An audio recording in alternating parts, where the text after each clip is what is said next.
Of how we got here. So this morning, a number of us stood outside of Common Council President Tim Scott's house, and we talked about really his problematic record.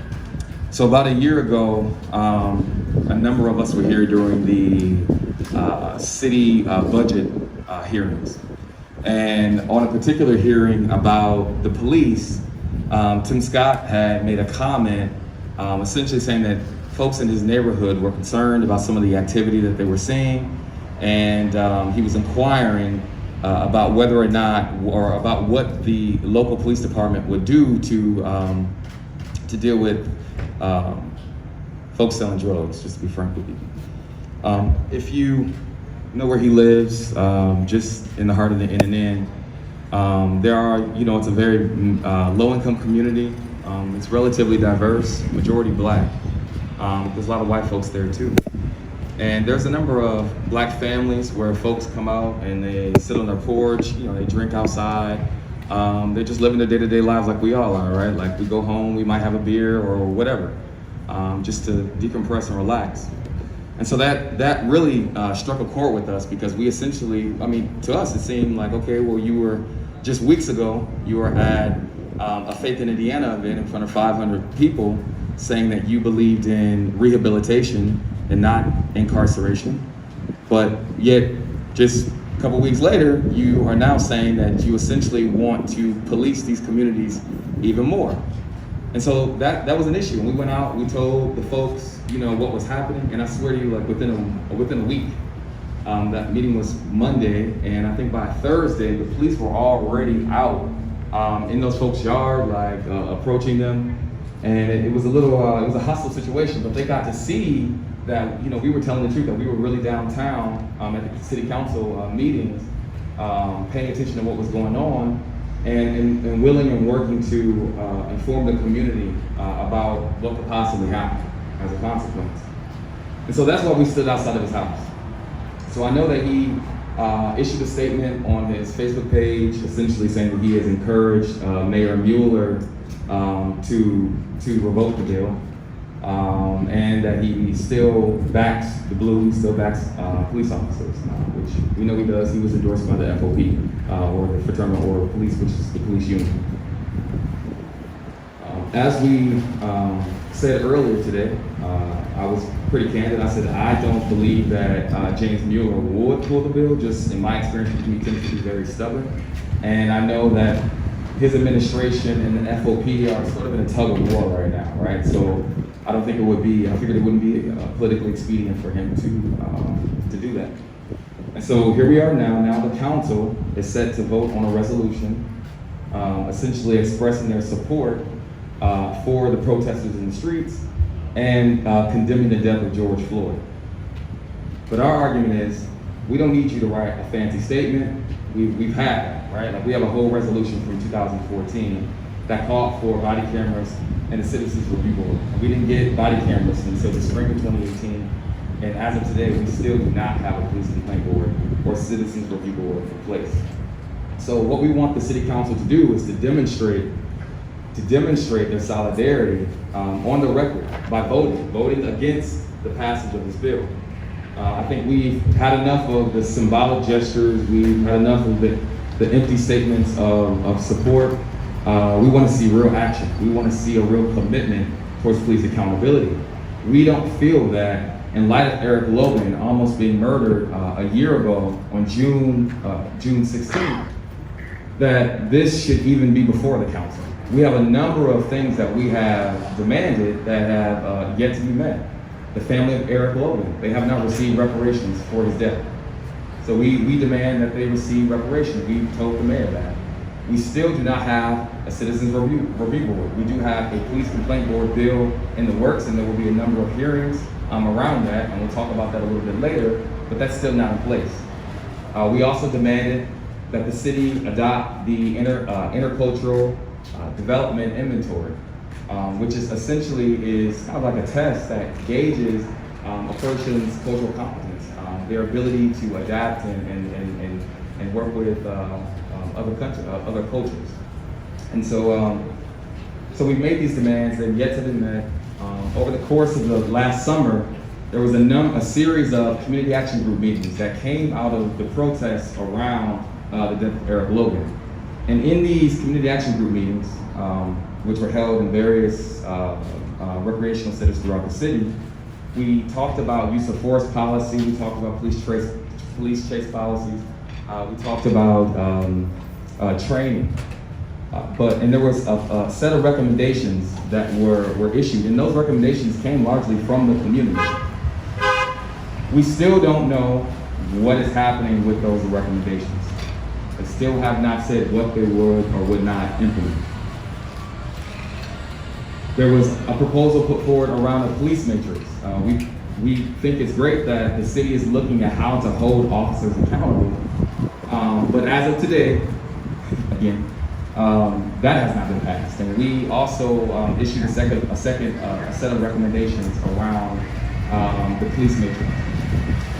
So if you listen to Mayor Mueller yesterday, he was at a prayer vigil with a number of clergy members and community leaders. And he mentioned some of these things, the community action group meetings. He talked about CP21, which is an organization that came to investigate sort of what's happening in the police department. We still don't have that report yet. So he talked about the CP21, he talked about the police matrix, and he said we're going to continue to have discussions. But we've been having discussions. We've been having discussions for the last year. Things erupted last year, right? And then we had discussions, and yet we haven't seen anything concrete come out of that. And so we're here today to get a concrete win, which is that they vote no on this bill, that they do not increase police salaries. And so I want to thank you all for being here. The vote actually takes place at 4:30. So what I intend to do is I'm going to stream it so that you all can hear it. I'm sure many people here have not been to a Common Council committee meeting, and that's important that you're here right now, because what's often reported on the news is what happens at 7 o'clock. So people go to the full council meeting at 7 o'clock and they express their concerns and air out their grievances. But what they don't know, or a lot of times they don't know, realize, and just you know this, that everything is decided in committee. Once it passes through committee, I mean, that's basically it. So the fact that we're out here right now while they're in committee, if we were all in the committee room right now, there will be no room. There will be none. And if you typically go to a committee meeting, there's probably maybe 3 members of the public at best. And everyone else is the city council, folks from the clerk's office, and members of the administration. And they capitalize on that. They understand that. By and large, most folks don't understand how bureaucracy works, how the government works, how decisions are made in the city of South Bend. So that's why we're here, to educate people about the process, to talk about and uplift our demands, and to get a concrete win. And today we're going to get a win. From what we've been told, a majority of the council will vote against this bill if it's put before us. It's not guaranteed. It's not guaranteed. That's what we were told yesterday. That's what the whispers were yesterday. But with James Mueller not revoking this bill, we don't know what might happen. We don't know what the influence the mayor's office will be, or the FOP, or Chief Scouts. Just to give you a little more context too around this pay increase. Again, last year during the police budget hearings, Chief Ruskowski talked about how officers feel abandoned, neglected, they're frustrated because there was so much national and local attention on police accountability in the city of South Bend. And so he was saying, he talked about how much he thanked officers and that he himself doesn't thank officers enough, the city doesn't thank officers enough, the mayor's office, the council, no one thanks officers, no one appreciates officers, no one likes officers. He just kept saying that over and over again, officers. So part of that was, in that conversation, he brought up pay increases, that we need to pay officers competitive wages. And this is something that really bothers me, because now, people are talking about, well, at least back then, they were talking about diversifying the police force. So it's like, well, if we want to diversify our police force, we need to pay a more competitive wage. What? That's the reason why? No, I don't think so. There's a lack of trust between black folks, because what we found when we looked at the data is that even though African Americans, among the applicants, people who applied to be police officers, 19% of them are black. But when you look at the actual makeup of the police force, it's less than 6% black. So what's the issue there? And we've been trying to unpack that. So his argument was that if we don't show more appreciation to police officers, if we don't pay them a competitive wage, then many of them will leave.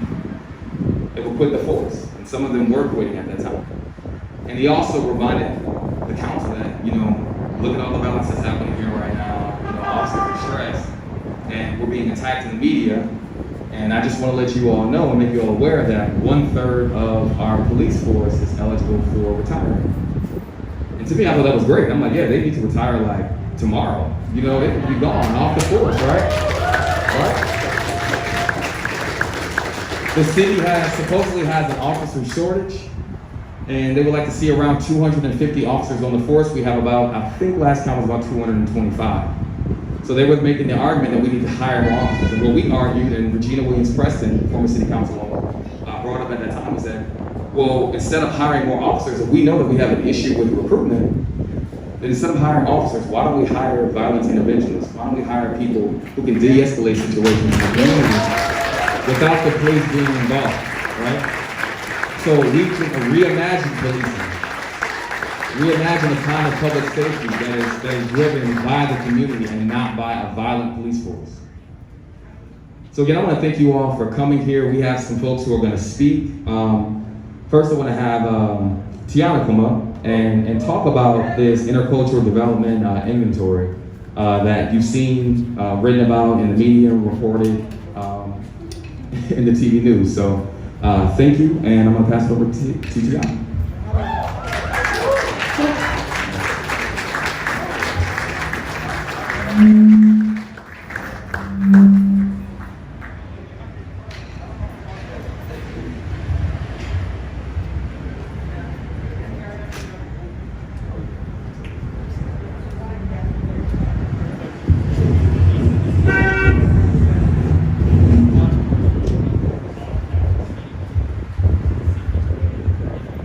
All right, I hate talking with this mask. Jesus, hold my side. Okay, so the intercultural development inventory is a tool that's been around for a long time, at least 3-4 decades. It is used to assess the way that we are able to connect with somebody that is different than us. If you are in any situation where you have to work with somebody that's different than you, it's important for you to be aware of your mindset, to make sure that there are no biases that might be getting in the way of you making a decision, whatever that decision may be. And so the IDI, short name for Intercultural Development Inventory, IDI, has been used in organizations, it's been used in education institutions, it's been used in several different countries, it comes in several different languages, it is reliable, it is valid, and I believe Toronto Police Department of Canada is known for using the IDI and having results with their police department. And so again, what we have here, our community, that trust issue has been an issue for at least 10 years, at least. Red flags have been going up for a period of 10 years. And so if our community is committed to trying to make change, we have to make adaptive change. We keep talking about policies, technical changes, putting in this matrix. That's gonna fix the problem. But the one thing we keep skipping over, and this is where you as the community members have to step up and hold people accountable. You have to hold them accountable to the adaptive change. That's the world view. That's the way I'm gonna say hello to you when I don't know you. I just talked to somebody. I didn't know that lady. But I looked at her, I made a little joke, said something. But my biases, something allowed me to open up to somebody that was different than me. And if you don't know where you are, where you stand in your mind, how do you even know what you have to address? And unfortunately, because of the history of police that Kat spoke to this morning, you know, the history of police departments were to catch slaves. They were slave catchers. So how do you change a culture that used to catch slaves and then not viewing black folks as slaves anymore? How do you do that if you're not paying attention to what your mindset is? So the IDI is a tool, whether I do it because I'm a qualifier, but there are connections to other IDI qualifiers. So if they can send $180,000 to go get a company that's going to tell them to do the IDI, they can use that same money to buy the expert of IDI. He can come to our city and change our community. That's what we can do. It proves to work. The IDI comes with developmental plans. It'll say after you take the 50 questions, it places your mindset on a continuum. There's no right or wrong here. It's not my fault that I might have grown up and I was able to see every aspect of the world and now I'm adaptive and I can go over here and do this and then I come over here and do. It's not my fault. Or it's not my fault that I grew up with a very racist father who was always in my ear and now I have this bias towards people of color. It's not it's not a blame game. There's no right or wrong. But you have to know where you are. And so it places you on a continuum. It tells you, this is your predominant mindset. And this is what you can do if you want to get to an adaptive mindset. So let's spend the dollars where they're needed. If you care about building community, then let's start with some true data and focus on adaptive change, not just technical change.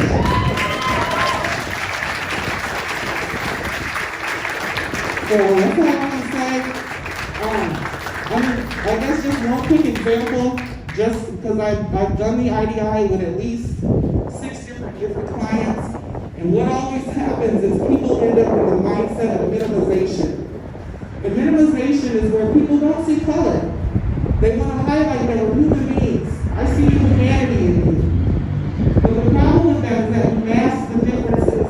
We mask deep differences that I might not understand because I'm so hell-bent on the fact that we just humans. I just can't understand. I don't want to deal with that. And so when we have a majority of people in minimization, when it comes to those policies, they're skipping everybody that's here today. They're skipping all of us because their mindset is not thinking about us.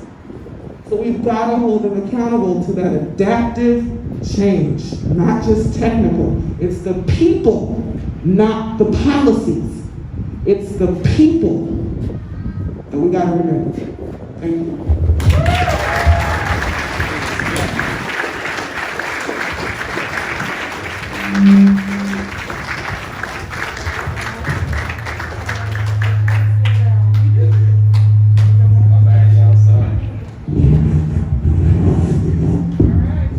All right, how many of you raise your hand? Okay, first of all, can we give it up for the young people?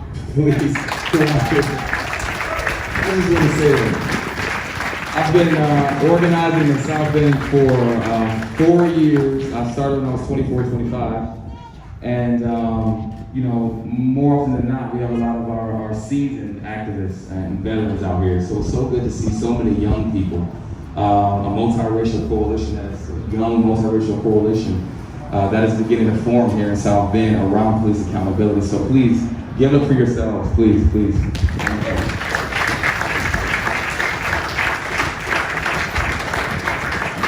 So, just by raising your hands, how many of you know what the Fraternal Order of Police is? How many know what the FOP is? All right. That's good. So, the change that she's talking about that we have to make, that is really getting at the systemic root causes of police brutality and police misconduct. That has to be negotiated with the FOP when we want to implement these changes. And what's important for you all to know is that the city of South Bend is in the process of renegotiating its contract with the FOP. And so I'm going to bring up Daryl Heller, who is a professor in Women and Gender Study at IUSB and also the director of the Civil Rights Heritage Center, to talk to us a little bit about the FOP, what it is, and what influence it has over cities and police departments.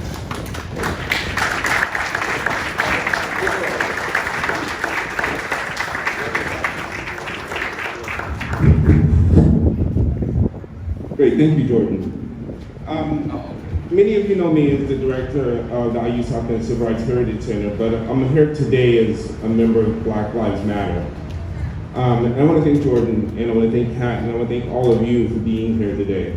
The FOP, the Fraternal Order of Police, is an organization that police officers join for their protection.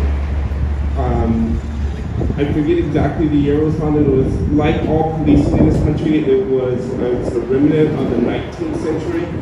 And you've heard that the police began in the South as slave catchers, but they also began in the North in 1838 in Boston to protect property. They were formed by a group of merchants who had to pay to have their property protected out of their own pockets, and they came up with this great scheme that they could put the protection of their property on the backs of working people and ordinary folks. And so they formed a local police force and argued that it was for the common good, meaning that it's the common good and everybody's interest for their property to get protected at your expense. Now we know where that leads, and so the intersection of slavery and capitalism has a deep and long history, and you can't actually disentangle the two. Capitalism itself is an outgrowth of the Atlantic slave trade, and so it makes sense that slave catchers in the South and people who were hired at the public expense to protect private property are intertwined. So the Fraternal Order of Police is an organization that was formed to protect the police that were part of this, what some would call this new gang of folks that were in our communities ostensibly to protect us. But what we've seen is that the protection that we get is not even, and it's not equally distributed. Some people and some property is more protected than other property. And one of the things that has been clear to me is that, and it's important to say clearly, I don't believe that all police are killers, but the institution of policing is a racist institution.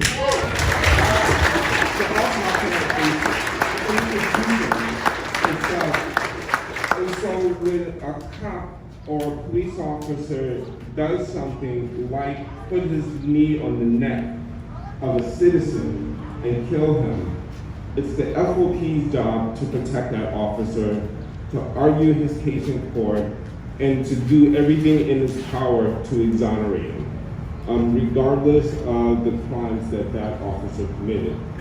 Now, a true civil servant union or organization would have the public welfare first and foremost, not the protection of killing members of their own community.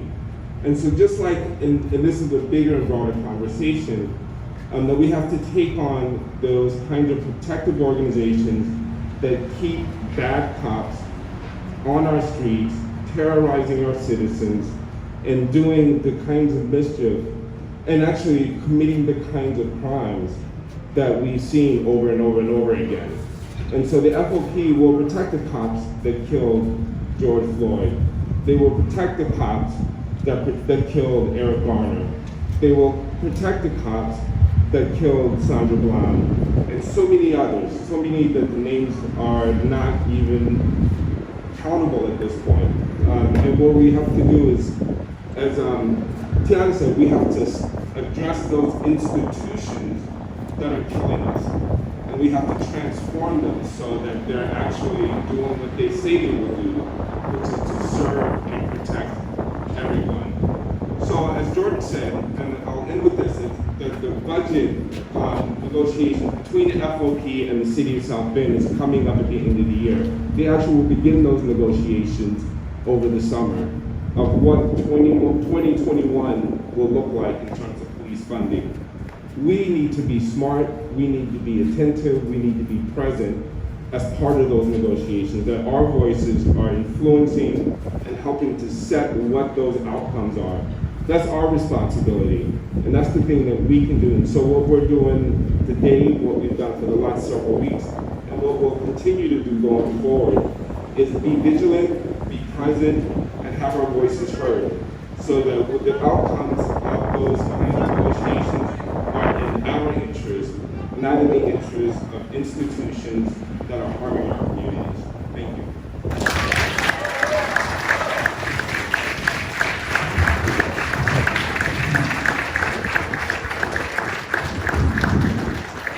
All right, we got another activist up here who would like to.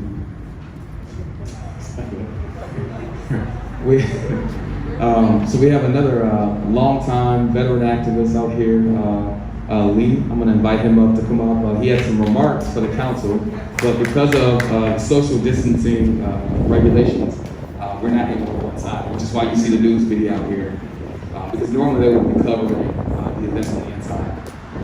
So Lee, would you want to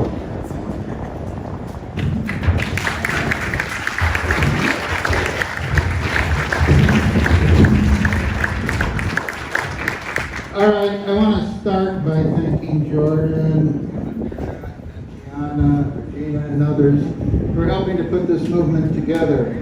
These were remarks.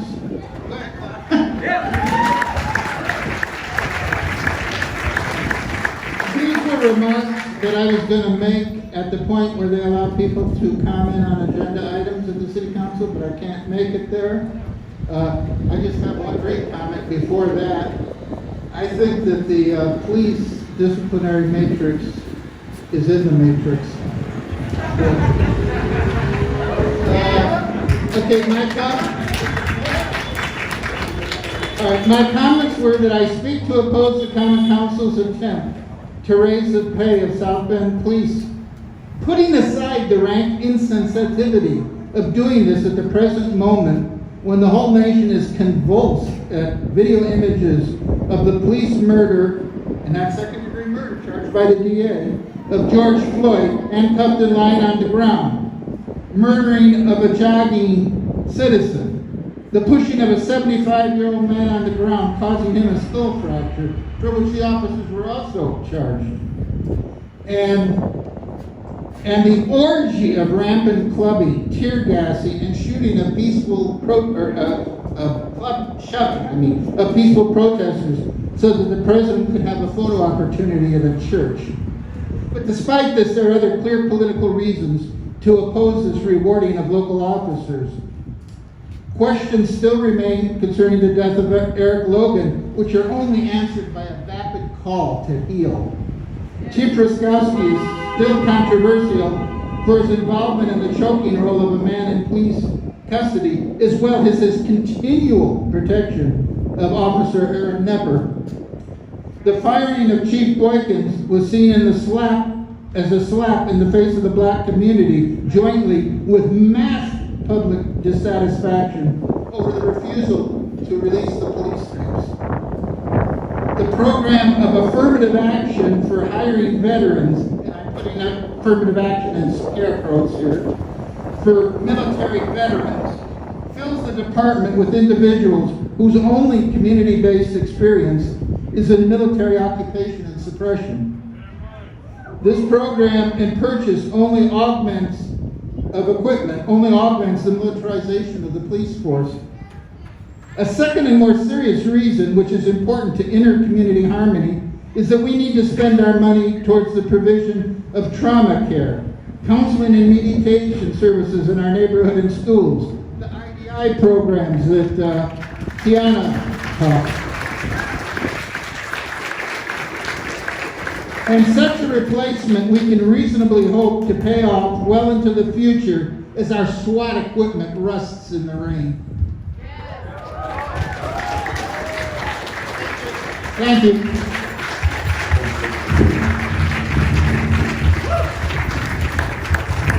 So we got one more speaker, and then we're gonna do some chants. All right. Okay. So can Wayne, can you come up? Can you talk? I know you. So Wayne runs a group called Fix It Forward. He's been pretty much at every protest from California to Florida. So give it up for him.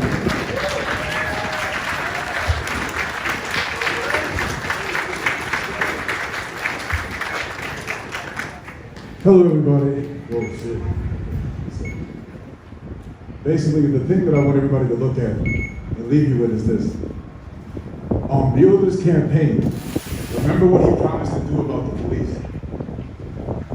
And now he wants to give all of them a raise at times like right now. I don't know, I'm not feeling good today. A lot of stuff. So,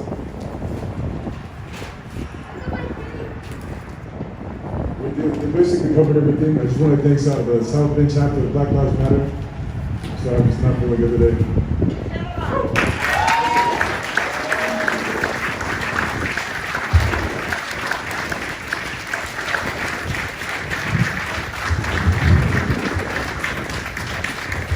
I can't let him go. O'Neal, how did they let the man go to Mishawaka? The public board of safety protected this man. They then go carry us in front of a horse by putting black men on the council. Well, not council, but the public board of safety. Mueller is passive racist. Well, at least my definition of the word. Basically, he'll watch it happen, and as long as he can skirt it off into somebody else, he'll be all right. If you are an officer and you're able to watch somebody go through that, because it's not everybody knows how a workplace is or an occupation place is. Like in reality, everybody in that police station knows who's racist and who isn't. In every cop in every police station knows who's racist and who isn't. So wanting a raise right now is not a good option. I think that's something that needs to be held off. Figuring out how to cancel the FOP's contract is definitely something. Whatever it takes. I'm sorry, I'm just dizzy, man. Don't worry, it's not the corona. I went to bed at like 4 this morning, and I woke up at like 6 in order to get to the airport. We got this shit, so just give me 1 second.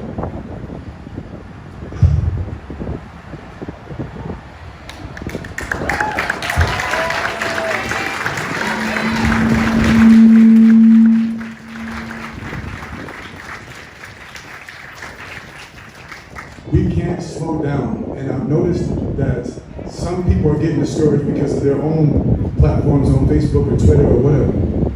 They're gonna do that, man. You think if they are racist, do you think that they really want things to change? So what are they gonna try? When a person fights for something, they give everything that they got. They give every gift, every skill that they have inside of their bodies, minds, souls, all of that. So when you have a racist person that's just as gifted as you are because they're too stupid to use their human skills for one another, what do you think you're going to go through? You're going to go through all kinds of attacks. You think that the slick attacks only come when somebody breaks up or something? Somebody's cheating or something? We see every day what happens when people of color and people that aren't of color don't come together. We're starting to see what happens when they do. And so are they. And so the reason why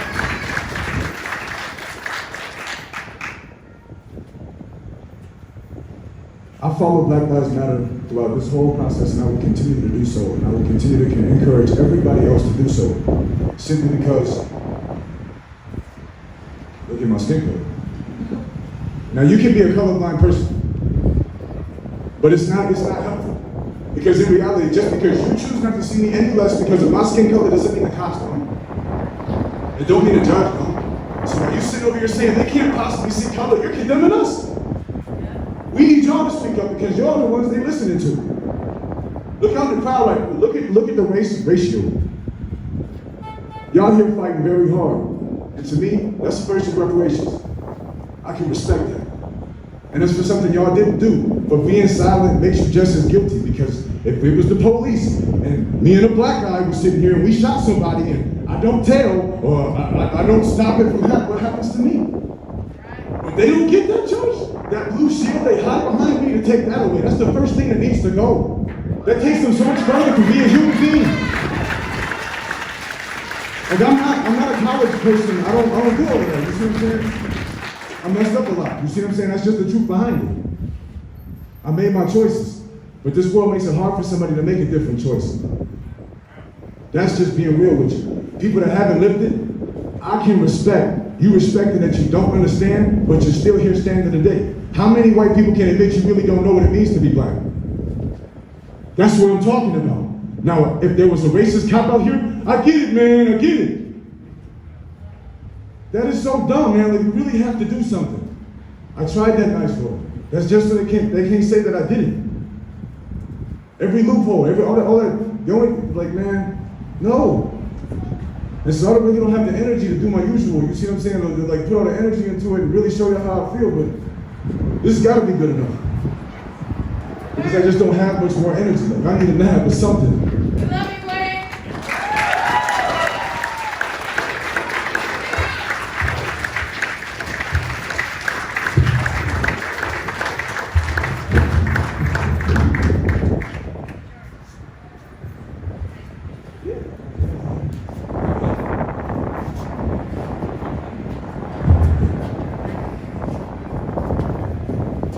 Hey everybody, it's good to see so many people here. My name is Peggy Appleby. And Wayne, like you, I'm here because of the color of my skin. The colors of skin all need to come together and work together and develop a community together, and that's why we are all here.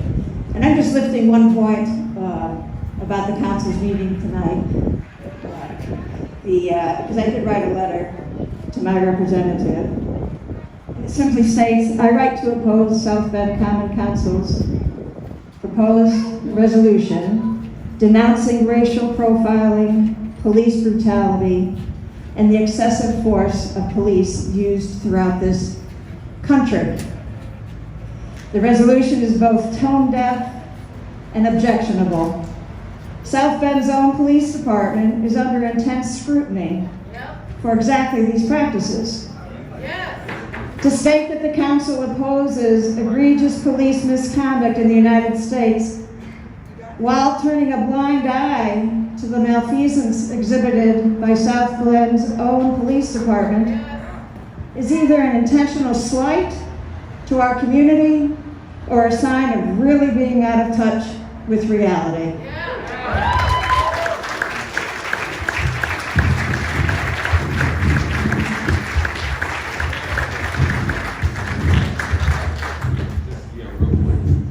Okay, this is going to be real quick.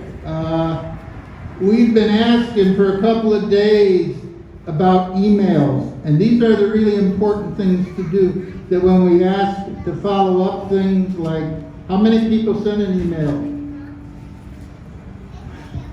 Needed to be all of you. I'm sorry. I mean, when we do these things, please do them, all right? This is what helps.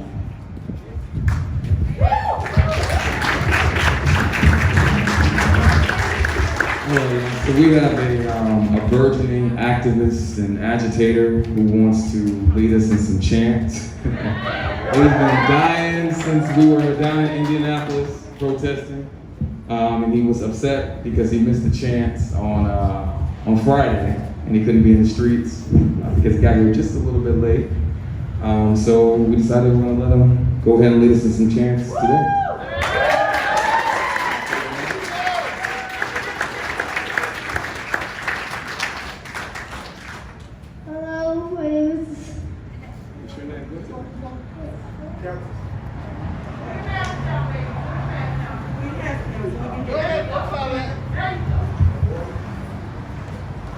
Hello, my name is Cecily,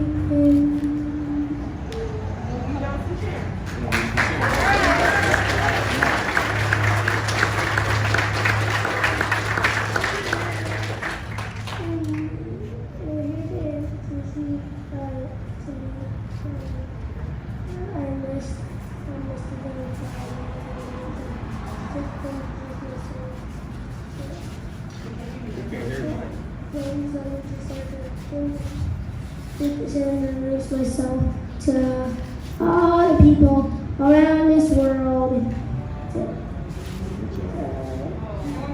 To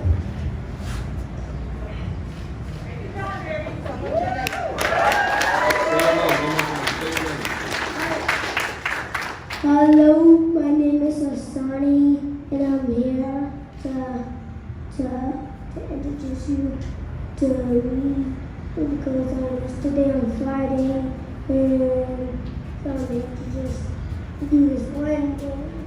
Okay. You gonna do the chant?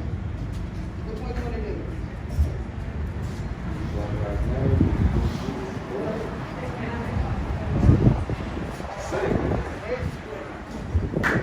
Whose streets? Our streets. Whose streets? Our streets. Whose streets? Our streets. Whose streets? Our streets. Whose streets? Our streets.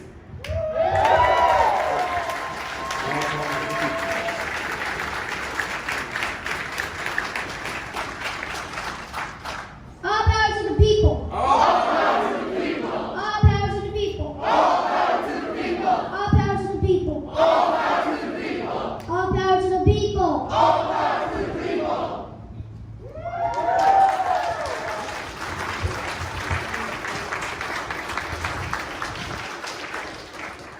Black Lives Matter.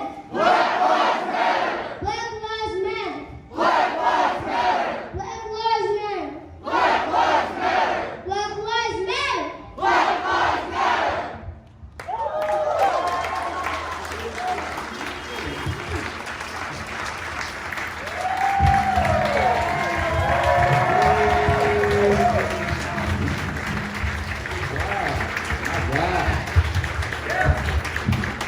Okay, what time is it, Igor? What time is it? The committee meeting starts at 4:30. Okay, 5 after 4. Okay, so what we're gonna do, if you like, we got some chalk here. If folks wanna kind of chalk around, but if not, we're just gonna play some music until the meeting starts, and I'm gonna cue it up so we can all participate in the meeting virtually. So, the chalk is right here. To maintain good audio quality for council members. If you would like to speak during the meeting on a specific agenda item, please submit your request in the chat. Directions to do so are in the chat. We ask that you provide your full name and address, as those are required for all meetings. Okay. Okay, thank you. I would like to call the Personnel and Finance Committee to order. Committee members present, Sheila Noskowski, Councilwoman Rachel Thomas Morgan, and Vice President Jake Tuska. We have one bill before us, that's Bill 2120, amending the salary ordinance number 10682-19. Do we have a presenter? Good afternoon, Council. Mayor James Mueller with offices on the 14th floor of the County City Building. And I appreciate you hearing this bill today, and we'll give a quick overview and answer any questions you may have. So the proposal here is to provide a 2.5% increase in 2020 to pay to our sworn officers, and also to increase the incentive for our officers to reside within city limits from $400 annually to $2,500 annually. The impetus for this mid-year change was begun in January when I took office, and we were facing double-digit shortages of officers, as well as a police department with low morale and a third of our officers past the 20-year mark where they could retire with little to no notice. So this has been in effect for some time. We conducted a compensation study led by the Department of Innovation Technology and our Human Resources team, and found that we have fallen behind in compensation relative to our Midwest peers and our peers within the state of Indiana. And so this is an attempt to prevent further shortages of our officers officers and make sure that I ran on a strong reform of public safety systems, and knowing that we would need to work with them in order to achieve those changes over time. And so this was put in motion, then the COVID-19 pandemic delayed a lot of things, and certainly delayed a lot of public input, the ability for us to come together and discuss different things. And now then it got back in motion the beginning of last month and went through the vote from our negotiating partners, as well as the Board of Public Safety gave a favorable recommendation. And so I understand that there was a lot of support for this measure, and the need and the urgency was recognized by council members. And I also recognize that times have shifted, and there seems to be questions about how to move this forward. But I am concerned that I understand where we are, and I understand the timing is far from perfect, but I am concerned that the message that this sends and our ability to maintain numbers in our officers and maintain the morale in being able to do proactive things and maintain our special initiatives, and including the group violence intervention. So this is why I know there were requests for me to table this proposal, and I certainly appreciate and understand those. But this is a critical need, and it's been a critical need, and I worry about what happens if we don't. Now and also, how do we move forward on dialogues with our officers on all the reform pieces when what was seemingly in favor has shifted? Understandably, that a lot of things have changed, but it just really, in my mind, complicates the path forward to reform. And so I hope that the council will consider moving this forward as quickly as possible, if not today, in the near future, because this is critical and the city needs it. And we know we need all the reforms that also we've been talking about and need to deliver on. And so I think that this is one part. This kind of proposal was part of my plan for reforming public safety, to get to be able to retain and attract talented officers and get those numbers to a place where we have different levels of conversations about what we can do about gun violence and what we can do across the board. And so that was important. And then the city residency. We know we can't require officers to live within the city limits by state law, but we can incentivize it. And that's good for our economy to have our city employees residing in the city, and something I'd like to look at adopting more broadly. And it's also good for our community building. And so I would see this as part of the broader push for reform that we want to make. And sincerely hope that the council will consider moving this forward. Appreciate it. Thank you. We'll now move to committee members. I will start with Councilwoman Rachel Tomas Morgan. Any comments? And then I'll go to the council. Thank you, Chair White. Thank you, Mayor Mueller, for this presentation. I have a question. Other committee members might as well. Could you clarify where the funds for this pay increase and the residency incentive are coming from? Well, thank you. That's a good point. This is not requiring any new funds from the 2020 budget. This would be coming from the shortfall of officers that we experienced relative to the budgeted numbers. And we should mention that over the past 5 years, we've gone from around a budgeted amount of 255 sworn officers down to as low as 240, or maybe even lower budgeted officers, and then we've fallen in terms of actual officers close to 220 at one point. So our action from the reorganization that was done 3 or 4 years ago, the quote-unquote fully staffed police department would include 247 sworn officers.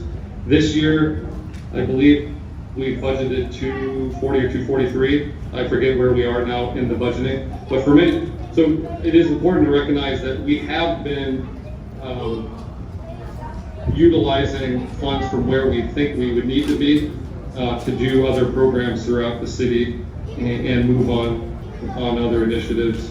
And it's similar in that vein, the group violence intervention, the new community initiatives team, our efforts to find ways where we invest in people and not look to move to enforcement first. And a few moments ago, I don't know if you saw the announcement, but also trying to do that with code enforcement and neighborhood development, where we're looking to make investments and not do enforcement whenever possible to move things forward. So that's a long answer, but these funds would come from existing budget that's due to our existing shortfall of officers. Thank you, Mr. Chair. Councilman Prescott? I'd like to clarify, is this time for questions only and then we'll come back for comments, or is this? Well, this is questions and we're going to come back to comments before the committee will make a recommendation. Okay. I don't think I have any questions at this time. Thank you. Okay, appreciate you. Councilwoman Sheila Niskoski? Thank you, Councilwoman White. Yes, Mr. Mayor, I do have a question. In reference to the collective bargaining agreement with the police department, and the budget process that we are now entering in for next year, is there a reason why this couldn't be umbrellaed under that process? I just don't want to feel like we're short-cutting a collective bargaining agreement, and why couldn't this just be placed in the budget for their next year? So that's a great question, and it is a little bit unorthodox to do mid-year changes, but similar to the overall context of this proposal is at the end of the year, there were a lot of morale issues in the police department, and we had shortages of officers, and there's the potential of a lot of officers getting frustrated with the current environment, and that remains a concern. And early on, right when I met with our department and our officers early on, and said this was something that I had thought about coming into office, and this is something we needed to get our hands around right away. And fortunately, we haven't seen those departures, and I think it's because they're waiting to see what we do as a city, what I do as a mayor, and what this new council does as a council. And that is why there are significant concerns that not moving forward would send the wrong signal.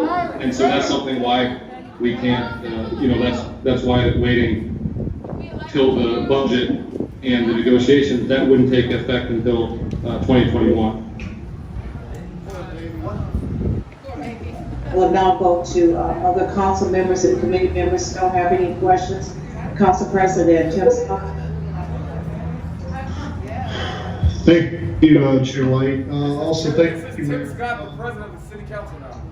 Mayor, you talked about reforms in probably some of the programs coming out of the health or the Board of Public Safety town hall meetings that they had, the police discipline matrix, those type of things. Do you have a timeline on those or any of the reforms that were put forth by the last administration that carried over and, be a part of your agenda, if they are? I don't want to assume that. And any timeline on any of those reforms?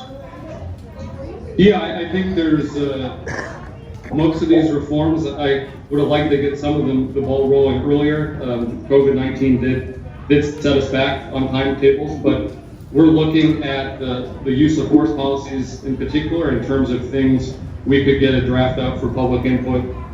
Hopefully we can announce something in the coming days, but everyone's seen those eight can't wait policies, and a lot of those things were under discussion when we had the community meetings last fall on our use of force policy. And a lot of these policies are at least in part already in our policies. There's some clarification and other pieces that we're looking to move on. And then from there, the discipline matrix is hoping to get that draft out in the next week or so. And then there's the 21 CP report that we're hoping to get them to present in the next few weeks to the community. And then there's a whole action plan that would come from that. And so there are a lot of things that we're working on, and we know there are things that, we're open to ideas from our community and listening to things that may not be covered from the 21 CP report or things that we had talked about previously. And so any and all of those things are going to be open for debate. And now that we're coming out of the COVID-19 and figuring out ways to convene again and have those discussions, we're looking to get to that right away. So there'll be things we can do right away. There's things we can do in the medium term, and there's things that will, take a couple of years to really move to or get done. And I look forward to this is going to be a big lift for the administration, for the council, and for our community. But this is something that was a top priority of mine and yours, I know, when we got sworn in earlier this year. And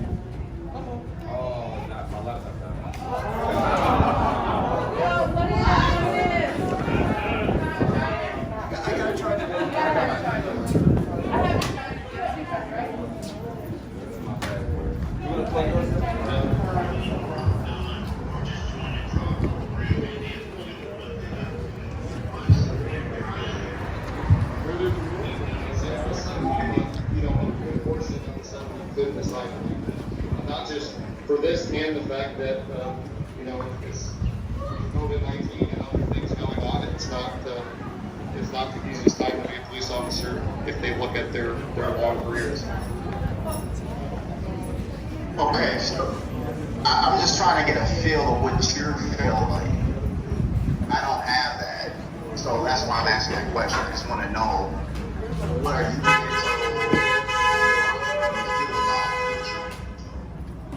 Well, I believe Chief Ruskowski's on looks like two might have a better answer. No, I'm asking you, sir.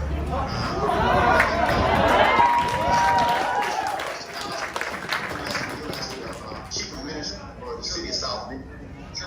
What are you feeling, and why are you feeling that, and what are you being told? I have significant concerns we would lose a large number of police. I understand why this is a difficult time, why I'm still asking for you to move forward. Okay.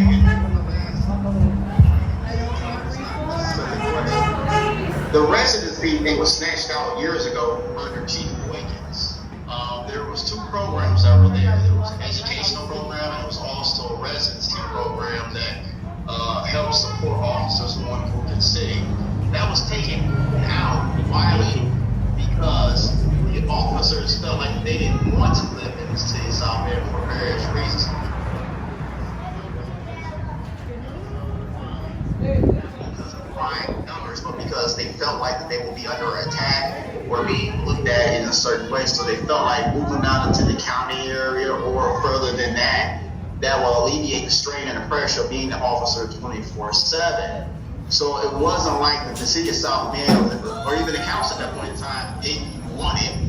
It was the officers, the FOP, if I remember correctly, stating, hey, let's get rid of this so we can get pay raises. Because that's what was on the table then. I think that was maybe 2009, 2010. I came back with a policy a few years later asking that all city residents live in the city of South Bend, and people went nuts. So I don't know if that is the temperature right now within that organization or even within that department, but I would like probably fact check to see how many will actually see the feeling jumping one side to the other that quick. Thank you. Mayor, Yes, Chair, from Warner, Councilmember Warner, if we can have 10 minutes of your time.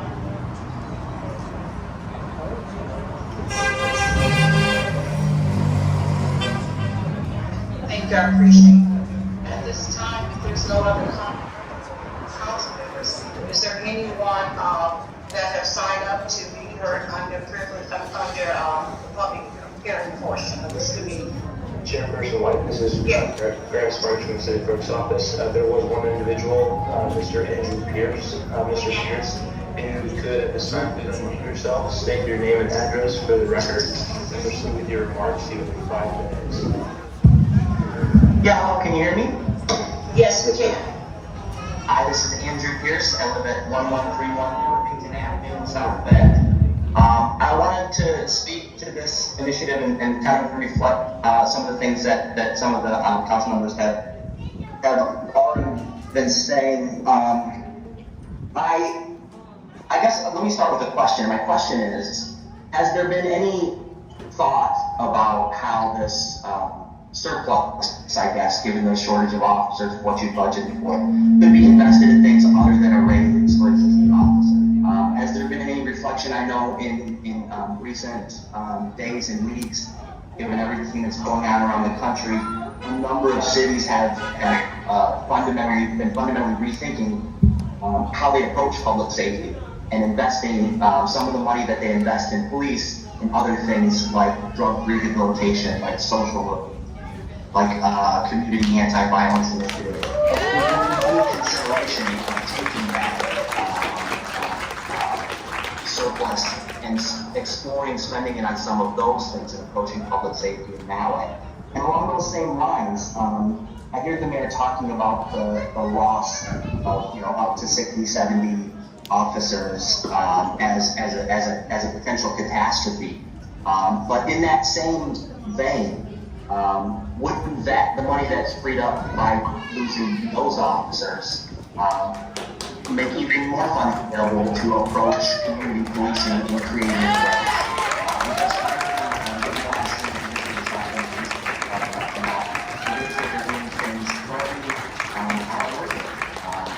And just in addition to the optics of the first action you're taking being giving them a raise in the current national debts, I agree the optics of that are not going to be good.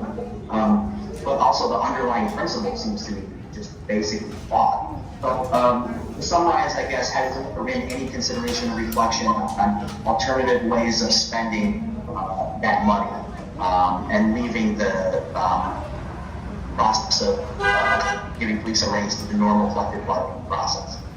Thanks.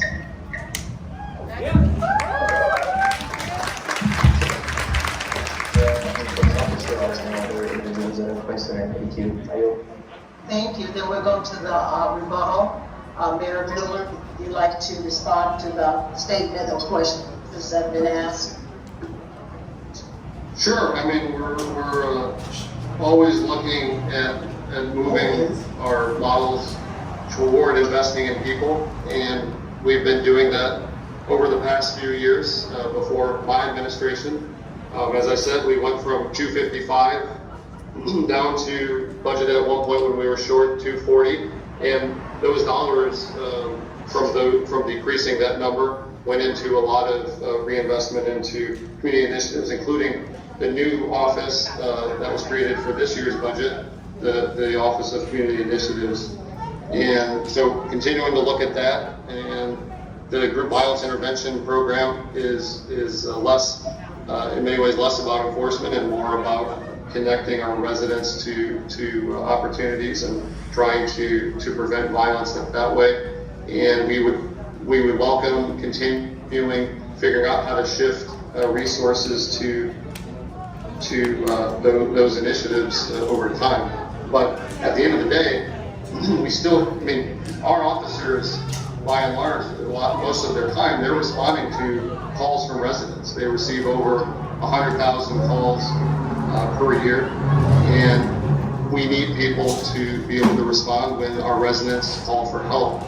And there's a number you need, and you worry about falling where we can't answer a resident's call. When they call asking for help, we don't have enough officers and we're not able to get there. Okay, thank you. The public hearing portion is now closed. I'm gonna take it back to committee members. Committee members, I do know that Councilman Jake had wanted to make some comments. I'm gonna bring it back to the committee members for discussion and recommendation. Committee members? So, Chair White, I do have some comments I'd like to make. Yes. Fine. Sure. So, since my first days on council, I've advocated for increased pay for our law enforcement officers, as well as increased incentives to attract new officers, and actually increasing the total number of officers budgeted annually. And so my positions on those things haven't changed.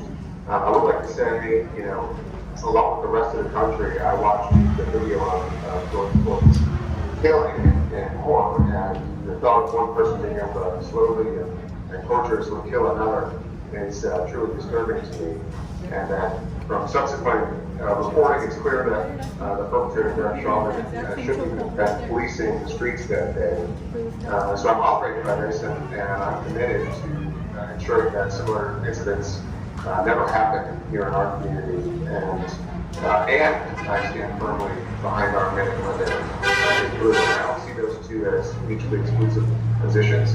I know that a vast majority of our police officers, here locally and at the national level, wake up each morning, kiss their families goodbye, and walk out the door fully willing to lay down their lives for those of others. And these men and women faithfully execute the duties of their office on a daily basis. These are the officers that responded within minutes when last summer I was in a car accident on the bypass. They were first on the scene when a tornado descended over my district, destroyed property. Spoke in detail with officers who, in a single night last summer, went from being shot at bullets could be heard whizzing by on body camera footage over on Adams Street on the west side. They went from that to tying a tourniquet on the leg of a gunshot victim while trying to fight off assailants who were jumping on their backs after a gunman wantonly opened fire at on the set. So these brave men and women are there whenever, everyone said, whenever we call, whenever they sometimes the first on the scene to house fires and medical emergencies that save the lives of gunshot victims, and they're like picking quickly on their feet. They've had to hold the hands of dying individuals as they take their last breaths, all while reassuring them that it's going to be okay. They've had to pull mangled bodies from vehicles, de-escalate men's situations with mentally ill, remember babies, save women who are beaten by their spouses, and so much more. They regularly see on a daily basis the worst of humanity, and yet I see in our office, our officers home, and they turn that home into action in our community as they come off a dome shift, assignment coach. They mentor students, they buy food for hungry folks out in their own pockets, they support single mothers, and they still somehow serve enough energy for their own families. So I believe that they deserve our honor and they deserve this pay raise. And I would no more deny the men and women of the Southern Police Department this raise because of the actions of an officer in another community than I would tell a third grade teacher at John Marshall School in my district that she doesn't deserve a pay increase because an ED teacher in Texas had an inappropriate relationship with a student.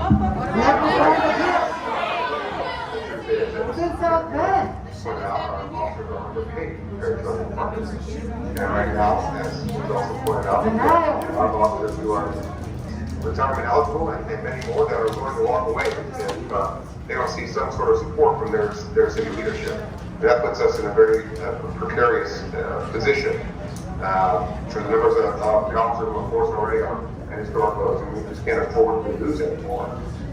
Especially as we look at the events of this last weekend. Hundreds of shots fired in the city, 5 people wounded, including a 13-year-old And so, you know, as we look at these situations that unfold in our community, we need these officers. So are there bad police officers? Yes. We all know them. These are folks who've got a badge for the sole purpose of holding power for fellow human beings. The macho men who have something to prove. And we must commit to changing the systems that protect them. And I'm not alone in that. I actually had a conversation with the president of our local FOP over the weekend, and they want to come to the table on discussions over things like the civilian review board. They want, more than any of us, to lead out the bad officers who reflect poorly on their entire profession. Especially now, as they see their brothers and sisters being attacked all over the country for no other reason than the uniform that they wear at work. And not to human beings, but leaning in on these uncomfortable conversations to confronting my own biases and learning from those who have different life experiences than me. I'm open to conversations on things such as the civilian review board. When we talk about qualified immunity, no-knock warrants, all of these things, other policy changes that might help ensure that what happened in Minneapolis never happens again. However, I'm unwilling and unable to abandon our police officers who daily risk their lives on the line. And so I just wanted to say that for that reason. Thank you.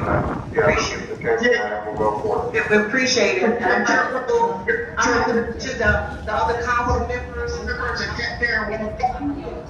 Can I make a statement? This is Councilwoman McBride. you know, we're at the, I'm gonna make sure that the council members are making comments now. I have a question for Jay. You said something that I didn't catch. Well, we're at the council portion, we'll come back if we have time. Because what the members. You can't run over molestation and sexual assault and compare it to a murder. That's what I'm trying to get some clarification on.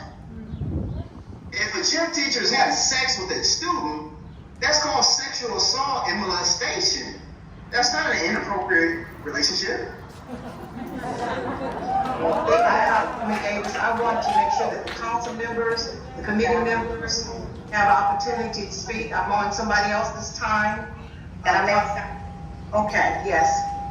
I am in law enforcement and in a tough situation, meaning I totally support our public safety and them protecting and serving us. And at the same time, it's unfortunate the 3 years that I've almost been on council now, what has always been encouraging is when we say, and historically, when we want to table something, it gives us an opportunity as council to have a discussion. This is our first time getting our packet on Thursday, knowing that this was even on the agenda. So for us to ask for it to be tabled for us to have a collective conversation and not all or nothing, that if we don't pass this today, that we are anti-police officers. So I think the insult on my part is that for anyone to take it as me saying that I want to delay it, to have a conversation, means that we are against supporting our public safety is an insult to me personally and my intelligence. And to make it seem like we're not wanting to support. We can't talk collectively as a 9-body member altogether because of open door law. So for us to get it on the agenda that we have not had any discussion, didn't know that it was going to be up on our agenda for tonight's reading, and wanted some time to have it delayed. This is how the council operates. Has happened. So what she's saying, this is the 3rd District Councilwoman, she's saying that they just received the packet of the agenda with all the items on it on Thursday, so they haven't even had time to really review it. So this is being forced through. The reform and what does that look like?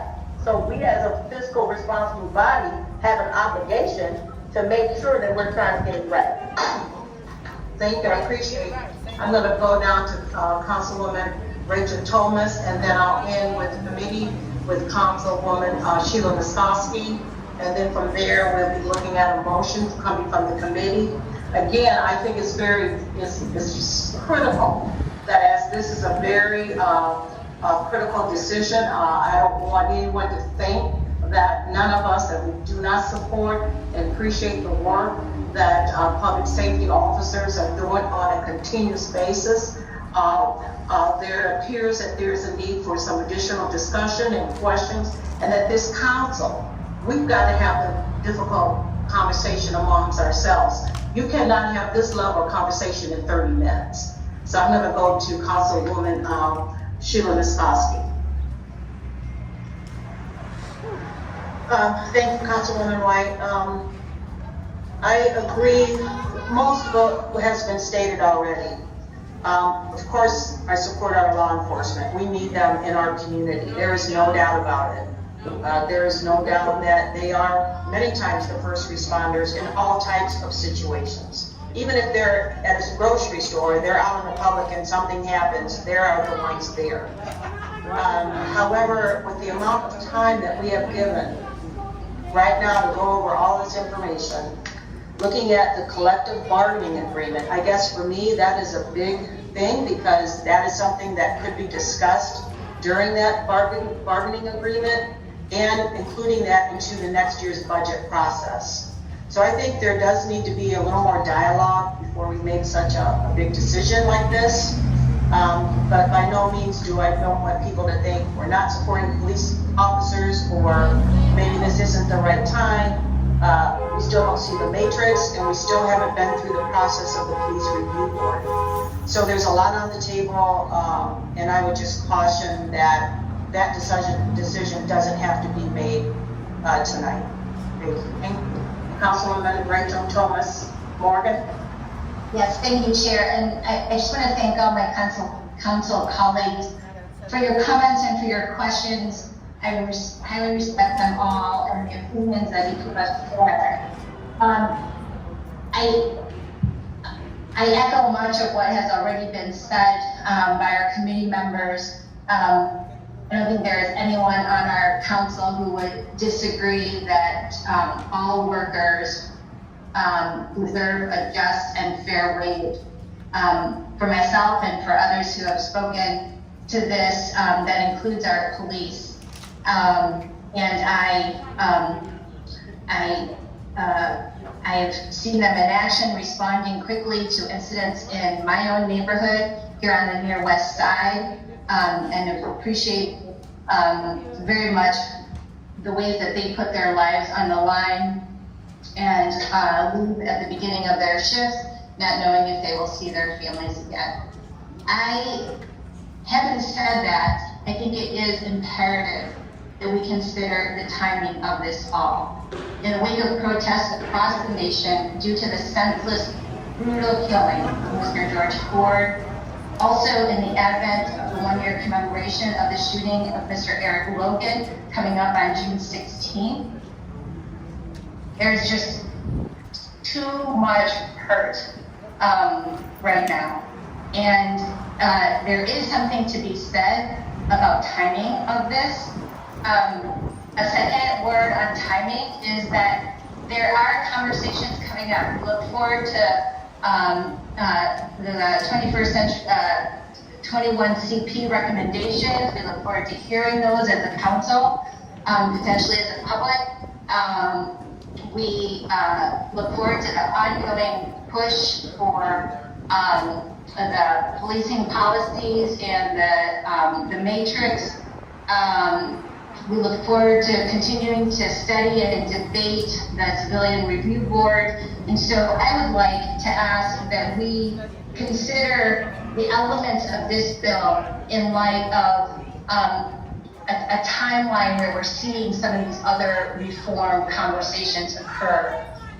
Secondly, I'd like us to consider as a council possibly separating the two aspects within the bill. I fully support the residential incentive, as others have mentioned. There are multiple benefits to that for our community. So I will end my comments right there. Okay, thank you. Well, we're now at the point, and based on what I've heard from committee members, and this does not exclude comments from council members. It appears, and you can correct me if I'm mistaken, that the committee members are asking that we would have a motion to postpone consideration of the ordinance that is before us. But with that, we're asking for certain things to occur. One, I think it's important that this council collectively, we need to have a conversation about, as we look forward moving in terms of police reform. Two, looking at, I've heard someone say that there should be a separation of what's being asked in this ordinance. So I would like to entertain a motion regarding this bill as we move forward. And again, I want to go on record what I've heard. Every council person has stated that no one is saying that they do not support or respect the work of our public safety officers. That has never been the issue. And so I think it's very important that that is part of the record, and that this council, we need to have this level of conversation amongst ourselves. So is there a motion on the floor from the committee, or would you like for me to make the motion? And hopefully I've heard everything that the committee has stated. Come on, Karen, you do it. I think that you should make the motion, Councilwoman White. Okay, the motion that I'm hearing from the committee members, and we'll vote on that because some committee members may not be in support, which is fine. I'd like to make a recommendation that we'll continue this ordinance indefinitely, but with that we will have additional discussions. We would begin to look at some of the areas that we would like to have further conversation based on what I've heard. I'll second. It's been moved and seconded. Committee members, what is your pleasure on the motion? All those in favor? We need a roll. Excuse me, we need a roll call. Okay, please. Councilwoman Sheila Niskoski. Aye. Councilwoman Rachel Thomas Morgan. Aye. Councilman Jay Tusker. Nay. And I vote aye. Thank you so much. Again, you will be hearing from me as chair, and I'll be working not only with committee members, but also with the council members, scheduling and outlining how we move forward. Thank you so much. This committee meeting stands adjourned.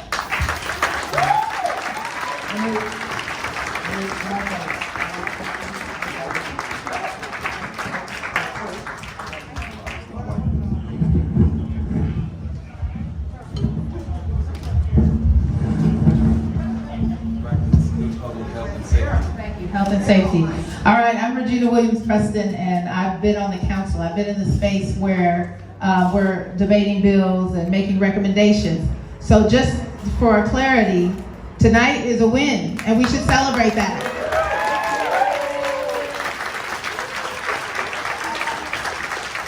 And at the same time, what you heard was, see, we have to start recognizing institutional oppression and how it works. Because the only reason this didn't get passed tonight is because of all of you that showed up, because of all the actions that's been happening, because they got caught, right? Because this would have gone through. So what it means is we've tabled it indefinitely, but we have to keep an eagle eye, because what will happen is, just like tonight, I mean, all this, when have we ever done this? You know, we got COVID, we got everybody separated. It'd have been very easy to simply push this past and nobody know. So this can come up again. Because it's been tabled, it can be reintroduced. Now, if they had pushed it forward, they would have had to vote on it. It could have been voted no, and it could not be coming back. So that's something that we need to make sure. We don't get to go home and be quiet and sit on the couch and not come out anymore. We can rest today. We can celebrate today because it's a great thing. But we have to come back tomorrow and be ready, because these meetings happen every second and fourth Monday. And we have to be ready and prepared and keep our ear to the ground for when they get ready to reintroduce this legislation. The committee meetings start depending on whenever, how many bills they have to consider. They can start as early as 3 o'clock. So between about 3 and 5 is when all the discussion happens, and behind the scenes and before the night, right? A lot of times people come in they already know where they're gonna vote. Before they actually get to speak and get to listen to the people, they've already negotiated everything and decided what they're gonna do. So what happens is, on a regular night, they pass it, let's say it's a different bill, and they move it forward. Then in the evening time is when they take the vote. They have what they call second and third reading. Second reading is when the community gets to come and speak. And this is where I think is the fatal flaw. Why do we have second and third reading on the same night? Because second reading is the first time I get to officially hear, and it's on the record from the people, what the people want, from the people that I represent. And then they will come back, instead of waiting and getting some time to discuss that, they just come back right after they hear everybody, then they go and vote. So they really haven't taken the time to consider and to rethink. They've already kind of made the deals and decided what they're doing. So again, we have to pay attention, keep your ears to the ground. Check out that Facebook page from Black Lives Matter, because we are going to be staying on this. And we have to offer alternatives. So we're not just telling them, don't do this. We have been telling them what to do. And I know one thing I've shared with them is even if you were thinking about doing this at this time, you've also been talking to us about, giving us lip service. Well, the mayor has been giving us lip service about restorative practices and trauma-informed and all of that. You haven't been negotiating with us since you got in office. Where have we been? Where have you been in talking to us about what we want? You can't possibly give some concessions to officers and then ignore the hundreds of thousands of people that you represent. That's problematic. And the officers don't even live in this city. You said it yourself. That's problematic. And one other piece that I have a problem with is I have never heard the chief or the FOP guy, I heard, we want to work with you. I have never heard them admit that they have problems within their department at large. Ruskowski will say, there's about 5 bad officers. If you know who they are, why are they still in there? I get tired of hearing, but look at all the good officers. They do this and they do that. We know there's good officers. Okay. But the ones we're worried about are the ones you're protecting and the ones you're trying to give a raise right now, and that's never going to happen in South Bend. Let's keep coming out.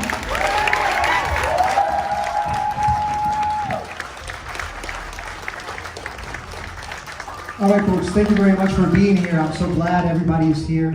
My name is Igor, Black Lives Matter. And I just had a couple of questions for folks here tonight. Can you raise your hand if that's the first time that you got a sense of what goes on in the council with the mayor? Raise your hand. Okay. Here's another couple questions. Do we have police violence in the city?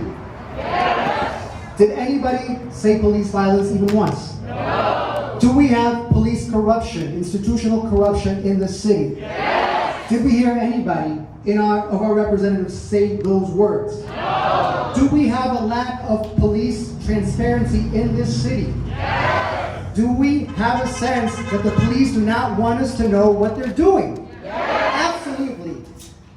Now that you have an introduction into what happens in the council, you also have an introduction into how our representatives are talking about this. They are not talking about this. They are scared to use the language that represents the reality that we are all so engaged with. This is unacceptable. Now, who here has an opinion about what's going on in the movement that we are building and the need for this movement? Raise your hand. Yeah. Imagine the power when we can go in there and take up that space. Every single one of us is going to get in line. Those people are fearful and weak. If you are new to the movement, if you are new to activism, do you feel the fear leaving? Do you feel yourself becoming empowered? Keep going in that direction. These people work for us. Push them. Ask them the questions. Use the language. We can no longer afford to have a discussion that does not use the words that we need to address the problems. We have been doing that my whole lifetime, and I'm not that young. We are fed up. We are fed up, and at the same time that we need to push programs like the IDI and the Slip Videos Review Board for our protection to have oversight over our police, we also need to be pushing up in there and letting our supposed representatives know they're doing a lousy job. We just spilled our heart out. We spilled our heart out. There is nothing less to describe what has happened